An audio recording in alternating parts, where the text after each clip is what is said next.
If you're looking for a fun appetizer to serve to the family, or maybe just some girlfriends coming over for one night, I have got the perfect appetizer for you. This is my Prosciutto Zucchini Crostini, and trust me, you're gonna love it.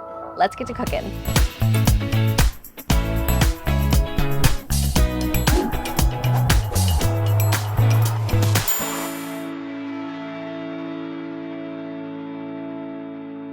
First things first, we got to talk about the zucchini. Now, they're really not that big. You don't want giant zucchinis for the reasoning of it's going to go on your crostini. So I'm going to cut this in half, and then I'm going to cut small slivers, okay?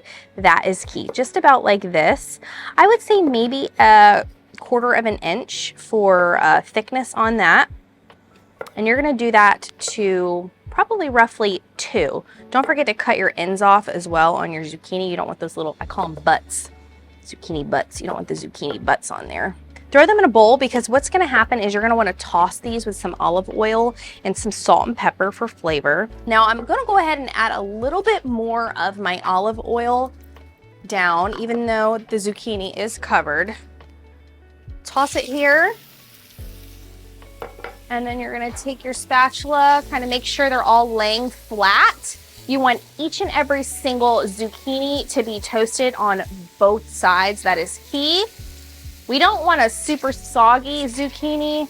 We want a little bit of a crunch factor to that. So probably about a good 5 minutes for these. Also, we have to talk about our sugar bombs. Sugar bombs are one of my favorite tomatoes to use. We'll put these right on the side here next to our zucchini. Oh, we got a rolling one. And same goes for that. You can add extra salt and pepper if you want. So the bread part, you can honestly use whatever you want. For me, I love a real good crispy baguette. I like a baguette because it's a little bit smaller than, let's say, a French bread or a Cuban bread. But like I said, you could use whatever you want. Now, here's the key. I always cut off the butt end. With these crostinis, you want to cut it at a diagonal. So I like that just purely for the bite is a little bigger, but also because the presentation's prettier. So that is how I'm cutting it, just like that. Let's say, I don't know, maybe 10 of them. And they should be good. 1, 2, 3, 4, 5, 6, 7, 8, 9, 10. Yeah, we'll do one more for maybe 2 more. Let's go ahead and check on our zucchini. Look how beautiful that coloring is. Now with the tomatoes, I like to kind of blister them down myself. But what I do is I just do a light press, just like this, because you don't want them to pop in your mouth when you're eating the crostini. Let's move back on over to our bread here. So I've already preheated my griddle. It is on medium low. I'm just adding some jarred garlic, adding some olive oil around, and taking this and just really smoothing it out to where your bread is going to go.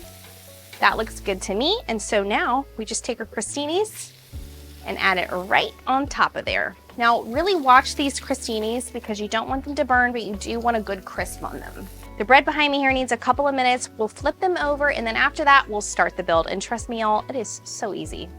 We're gonna flip the crostini here, and then trust me on this. Now, we all love not cooked prosciutto. I like it cooked, and also I'm pregnant, so I gotta have it cooked. We're gonna put it right down here in the middle between the veggies and the crostini. Let it cook for literally like 10 seconds on both sides.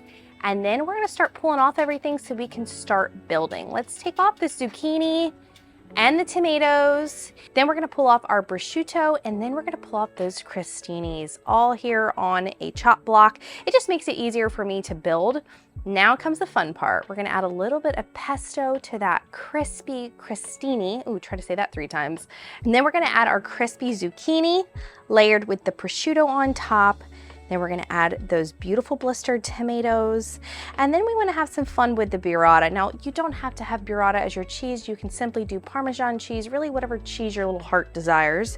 We're gonna put that on top. I'm gonna chop up some fresh basil here. I love that real good bite of basil, not too much. Shred that, put that on top, and then comes the fun part, the extra fun part, and that's my balsamic glaze. Just have fun with it, go left, right. It really does make for a better presentation. It looks beautiful. I mean, come on. Does this not look 5-star appetizer to you? Let's go ahead and go for a bite. I think I'm gonna take this guy over here in the corner. It's got everything I need in the bite. I love those layers. Here we go.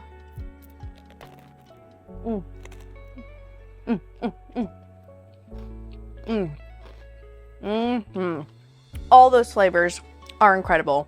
If I wasn't pregnant, I'd be having me a cold glass of Sauvignon Blanc. Any kind of white wine that's your favorite would go perfect with it. This is easy.